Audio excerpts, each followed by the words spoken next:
Now, if you want to make this thing that I've got a reputation, quite an unjustifiable one, for making these wonderful petits fours, and they're so easy. You pipe little eclairs, like this. Steady it with a knife. That's the half-inch writing line. Lop it off. That's a bit big, actually. But this is the proper size. I wasn't thinking properly. That's the size for the little ones. You see? Like that. And every time a couple. Should you forget, as one tends to do when you're not used to something, and you pipe it like this, and then you start pulling the end off, and you get in a bit of a mess, and do that, and you've got that dreadful streak there. I'll show you how to deal with it. First, you lop it off to the length you want, pick that up, put it back in the bag when you're at home. There isn't time to do that now. Then dip your knife again and shape it off. So you can always replace turf or tidy up. There's a little tiny peak there. Always be tidied up with that wet knife. Now then, for the little buns, which look adorable when they're done, I've demonstrated a peak. You see, if you do one thing wrongly, you make the next one wrong for yourself. Then for the little buns, vertical, press down ever so gently, pull up, press down, and lop off. Push down, ever so gently. That's it. And lop off. And then that little peak goes immediately with the wetted knife. And if you think it looks a bit too broad in its beam, just straighten it off like that. Now again, you're going to be surprised at the oven temperature. I want you to put those in, Sarah. Where are you, my darling? You can do them in this oven if you want, doesn't matter. But I want you to see where they go. Right up high on the top shelf.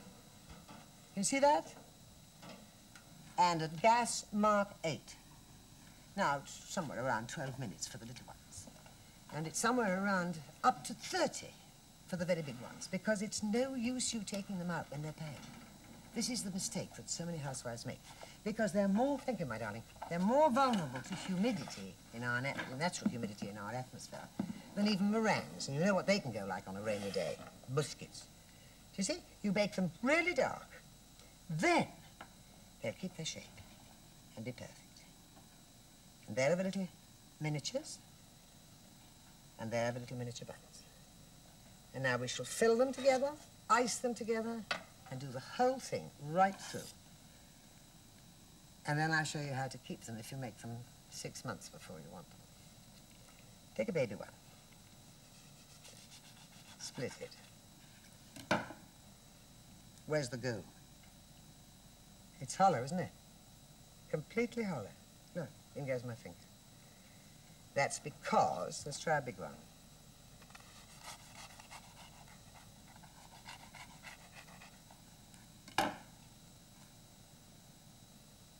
Hollow.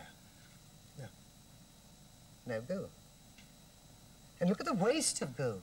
Even at a farthing a bun, this is what the little ones work out at. What, there isn't a farthing now, but the equivalent to a farthing. You do them all, of course. Everyone the same. There we are. If you prefer, you can do them with scissors. Go right round the nose on one side. And again, same thing. Now, the mixture with which you fill them. If they're going to be like those ones which you come back from France saying, oh, I wish we could buy things like that in England, of course one can't.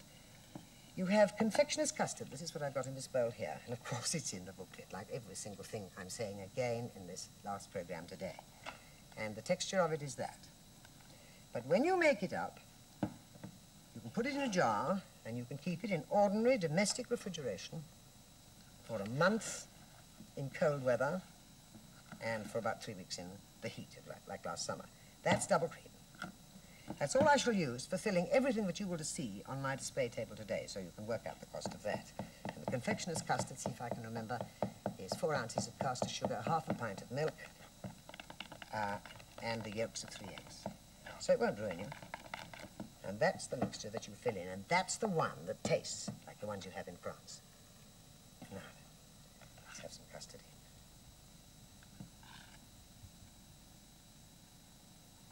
Be generous with it. 1/2 only. Dump that on the top. If you see any running about, wipe it off with clean fingers. And we'll fill one of those. We'll fill an eclair.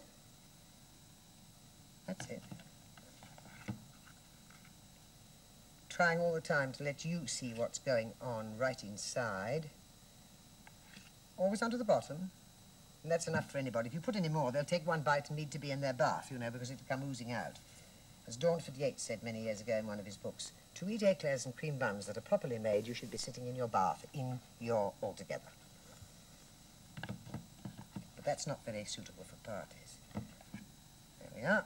Now we do that one. Then we'll do a baby. And then we'll start on the icing, which is the greatest fun and so simple. It's all simple. Is he filled? No. Let's take him right off and doing that. Then you really get a complete view of a hollow case as well, don't you? That's it. Always on a rack, and then in the little blobs that drop through, if you're working on a clean surface, you can scoop up and put back in the bowl afterwards. Now then, I must have one of these. We have, but we haven't filled it. So, and honestly, sometimes I have made so many of these that I thought, well, it's perfectly ridiculous because they'll never be eaten. And my friends have the nerve to ask for doggy bags for the children. So I don't put liqueurs in all of them, because you can flavour this confectioner's custard, remember, with anything you like. You don't have to have the plain vanilla one. Or you can give it chocolate or coffee, liqueurs from little tiny miniature bottles. You know, the sky's the limit. Now, we've had enough of that. So let's try the icing. And by the way, just before we go, I must show you this as a matter of interest. Supposing you want to do something entirely different as a show-off. You can pipe little rings, like baby Gatto Sant'Onore. Look. And tidy them off, which I'm not doing now because I'm just showing you this a little bit of extra and I haven't time for it. Do you see? So you can get the most dreamy things out of it and everybody wonders how you've done it. There it is. Now then, icing. You have it here. Put some more icing sugar in and you have a little bit of colouring. Just one is all I shall have time for, but you must get it thick. You see, it must be very, very thick. Like that. And then, this is pink, doesn't matter which one. And then all you have to do when you get it on to make it look right is to take it on your spoon and bring your spoon round so that it runs over and then runs down. And there we are. We leave that one to drip down, then I'll come back and tidy it off as I did the others. Come over and have a look at the finished ones. Here are the pink, rich, lush cream buns. There are the little miniatures for very special parties, which keep so well, and those are coffee eclairs. And this is what can be done with choux paste, just buns. It's called a coq-en-bouche. And this is the box I want you to use, this kind of plastic box, to pack them in their little paper cases when they're iced and everything. Pop them in your freezer or the freezing compartment of your fridge. Forget about them. Thaw them an hour before you need them and they'll be perfect. Now may I wish you not only a very happy Christmas, but some peace and security, and a little peace of mind as well. Safety in 1970.